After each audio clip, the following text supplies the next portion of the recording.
नमस्कार। खेत खजाना में आपका स्वागत है। आज 26 अप्रैल है और दिन है मंगलवार।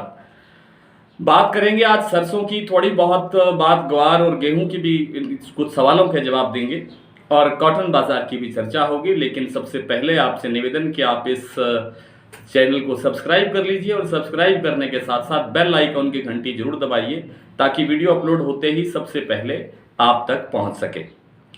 शुरुआत सरसों से। सरसों में आज बाजार कल की तरह कुछ ढीला खुला।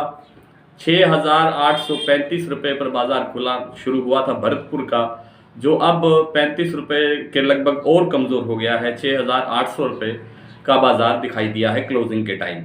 इसी तरह जयपुर का बाजार 7275 रुपये खुला था और अब 50 रुपये टूट करके फिर 7225 रुपये के आसपास रह गया है। इसी तरह से दिल्ली का बाजार भी 7,000 से 50 रुपये टूट कर 6,950 रुपये रह गया है। सलोनी का भाव भी 50 रुपये टूटा है। 7,750 रुपये पर शुरू हुआ था कारोबार, लेकिन अब 7,700 रुपये का कारोबार है। ये जो गिरावट आप देख रहे हैं, ये अनिश्चितता जो बनी हुई है बाजार पर। इंडोनेशिया बार बार फैसले बदल रहा है। अभी हाल ही में, अभी थोड़ी देर पहले इंडोनेशिया ने अपने जो आर्थिक मामलों के विशेषज्ञ हैं या विभाग के लोग हैं उनके साथ एक वार्ता की है और समीक्षा की है बाजार की, और फिर कहा है कि यदि आवश्यकता पड़ी घरेलू बाजार में, यानी इंडोनेशिया के अपने लोगों के लिए, अगर फिर भी अभी जो निर्यात के प्रतिबंध लगाए हैं उनमें केवल आरबीडी पामोलिन और जो दूसरे तैयार तेल होते हैं उन पर है, कच्चे तेल पर अभी निर्यात प्रतिबंध नहीं है। इसलिए उनका कहना है कि अगर स्थितियां फिर भी नियंत्रित नहीं हुई, कंट्रोल में नहीं आई, तो कच्चे तेल को भी निर्यात प्रतिबंध में शामिल किया जा सकता है। तो ये जो बार बार डिसीजन बदल रहे हैं, इससे व्यापारी, यहाँ का जो घरेलू व्यापारी है, हमारे भारत का जो व्यापारी है, वो असमंजस में है, वो सही फैसला नहीं ले पा रहा है। इसलिए एक बार खरीदी रोक दी गई है। खरीदी रोकने से बाजार थोड़ा कमज़ोर दिखाई दे रहा है और ऐसे लग रहा है कि सरसों अब डाउन जाएगी। ये आप लिख करके ले लें, नोट कर लें अच्छी तरह से कि सरसों में मंदा नहीं है। और अगर मैं एक बात और कॉन्फिडेंस के साथ कहूँ तो ये भी कह सकता हूँ कि सरसों बहुत जल्द, 1 महीने के भीतर आपको बहुत अच्छी रफ्तार के साथ आगे बढ़ती हुई दिखाई देगी।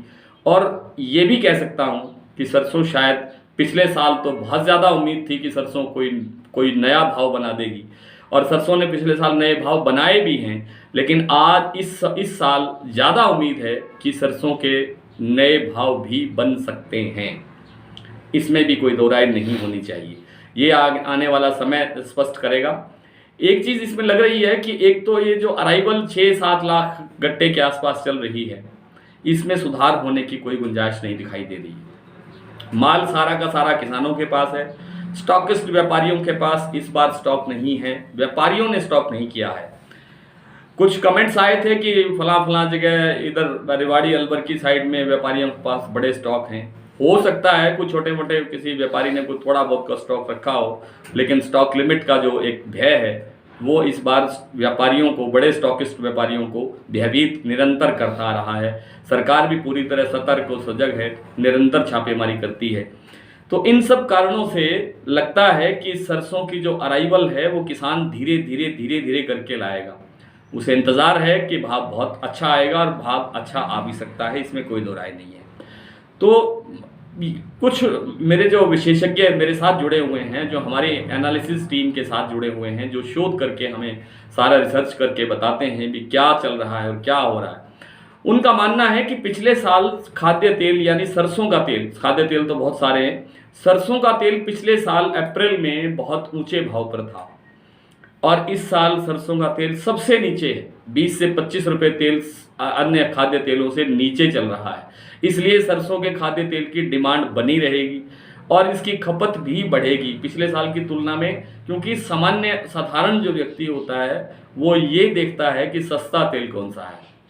तो सस्ता तेल इस समय सरसों का है और सरसों के तेल के साथ साथ सरसों का इस बार रिफाइन में सबसे ज़्यादा प्रयोग हो रहा है और रिफाइन जब तक बनना बंद नहीं होगा तब तक जो है इसका जो भाव है वो थोड़ा धीमे रहेगा और आगे नहीं बढ़ेगा।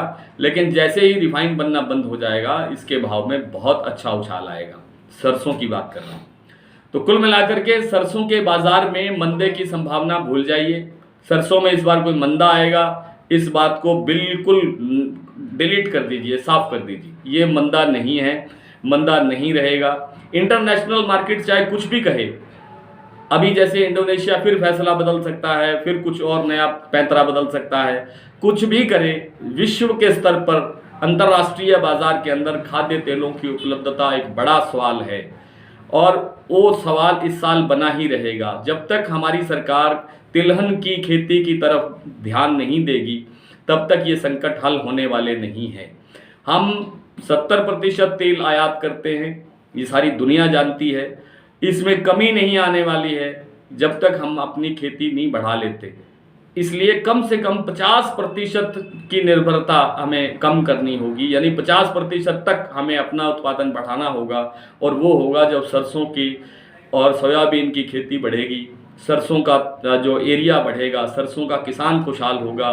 सरसों का किसान खुशहाल तब होगा जब शुरू से ही उसको आप एमएसपी जिसको आप बोलते हैं, जिसको 5,050 की बजाय अगर 7,050 रुपये देना शुरू करेंगे तब बात बनेगी और एरिया तभी बढ़ेगा। अच्छी क्वालिटी का बीज उपलब्ध करवाना होगा। बाकी इसमें खर्चे आप जानते हैं कि सरसों की खेती में खर्चे सबसे कम होते हैं, सबसे कम पानी चाहिए, सबसे कम कोई दवाई चाहिए, सबसे कम कोई और खाद पानी का खर्चा चाहिए। तो सरसों की खेती जब तक नहीं बढ़ेगी तब तक भारत की आर्थिक जो ये तंगी है ये हल नहीं होने वाली। किसान समृद्ध होगा तो सब चीज़ें अपने आप समृद्ध होती चली जाएंगी। कुल मिलाकर के सरसों में आज इतनी ही बात करेंगे। थोड़ी सी बात कर लेते हैं ग्वार की। ग्वार में देखिए पिछले एक साल से तुलना करें तो अब तक 80% से लेकर के 117% तक की तेजी देखने को मिली है ग्वार सीड और ग्वार गम के अंदर। अब इसको भी अगर आप तेजी नहीं मानते हैं तो और तेजी कौन सी होती है? फिर भी सारे चारों तरफ से सवाल यही आता है, ग्वार में तेजी कब आएगी? ग्वार में अब तेजी निर्भर करेगी मानसून पर। मानसून कैसा रहता है और बिजाई कैसी होती है। अगर बिजाई कमज़ोर रहती है इस बार भी तो आप मान के चलिए कि ग्वार जो यहाँ से अब दिखाई दे रहा है कि वो अगस्त में जा कर के खूब अच्छी तेज़ी दिखा सकता है अगर मानसून ने साथ दिया और बिजाई बढ़ी। अगर किसानों ने मानसून अच्छा रहने के साथ साथ अगर तिलहन की बिजाई बढ़ा दी, जैसे सरसों का रकबा हर बार बढ़ रहा है, पिछले साल से लगातार बढ़ रहा है, कॉटन का रकबा बढ़ रहा है, तो कॉटन का रकबा इस बार भी बढ़ सकता है, तिलहन का रकबा बढ़ सकता है, तो ग्वार का रकबा घट जाएगा और अगस्त में फिर ये ग्वार अच्छे भाव दिखा सकता है। बात करें गेहूं की, थोड़ी सी कुछ सवाल आए हैं गेहूं के बारे में बताइए। गेहूं का मामला ऐसे है कि जब आप ये जो भाव अभी चल रहे हैं, एमएसपी है 2015 रुपये और बाज़ार का भाव है 2055 रुपये से लेकर के 2500 रुपये तक।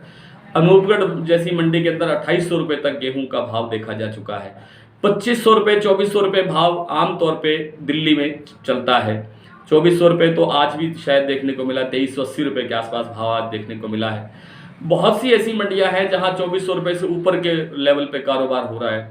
खेतों में जाकर के किसानों से व्यापारी सीधा गेहूं खरीद रहे हैं, घरों में जाकर के बात कर रहे हैं। इसका अर्थ ये है कि गेहूं में आगे तेजी की संभावना है और अच्छी तेजी बन सकती है। यहाँ से 400-500 रुपये तक का सुधार 2 महीने के भीतर देखने को मिल सकता है।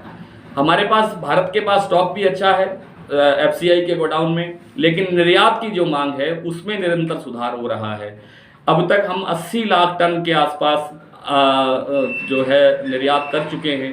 पिछले साल हमने सिर्फ 27 लाख टन का निर्यात किया था। इस बार 80 लाख टन तो हो चुका है और अगर ये निर्यात मांग इसी तरह बनी रही और व्यापारी सक्रिय रहे तो ये जो आंकड़ा है ये 125 लाख टन से आगे पहुंचने की प्रबल संभावना रखता है। इसलिए गेहूं में अच्छी तेजी की उम्मीद है। कॉटन बाजार में, इंटरनेशनल मार्केट में आज वायदे में तेजी आई, बहुत अच्छी तेजी आई एमसीएक्स में। इसलिए आज जो हाजिर बाजार है उसके अंदर भी काफ़ी अच्छा सुधार देखने को मिला है। ये अब हाइट आ चुकी है कॉटन में, और कॉटन में हाइट आने का मतलब ये है कि अब यहाँ से सतर्कता के साथ, सावधानी के साथ काम करना चाहिए। प्रॉफिट बुकिंग भी यहाँ हो रही है और ये अच्छा एक स्टेप है। और जिन किसानों ने अभी तक माल नहीं बेचा है उन्हें अब डिसीजन लेना चाहिए, माल बाजार में लाना चाहिए। सरसों के कुछ भाव देख लेते हैं मंडियों के। आज भरतपुर का बाजार 6835 पर खुला था, अब 6800 पर है। जयपुर 7275 खुला था, अब 7225 है। दिल्ली 7,000 रुपये था, 6,950 रुपये रह गया है। सलोनी 7,700 रुपये, गोलूवाला 6,750 रुपये, सुमेरपुर 7,150 रुपये, नौहर 7,050 रुपये, मोरबी 6,130 रुपये, निवई मंडी 6,900, गंगानगर 6,785, हापुड़ 6,800, संगरिया 7,000, बीकानेर 6400, धौलपुर 6600, हिंडौन 7,000, सूरतगढ़ 6,851, दादरी 6,800, अलवर 6,950, खैरतल 7,000, विजयनगर 6,875, टोंक मंडी 7175, खेरली 6,955, बरवाला 6,750, हिसार 6,700, बारामंडी 6,631, आदमपुर 6,715 और ऐलनाबाद में आज सरसों बिकी है 6,750। गोलूवाला में नरमा बिका है 11,591, ऐलनाबाद में नरमा बिका है 11,526 रुपये। कल फिर आपसे इसी तरह से मुलाकात होगी, तब तक के लिए नमस्कार।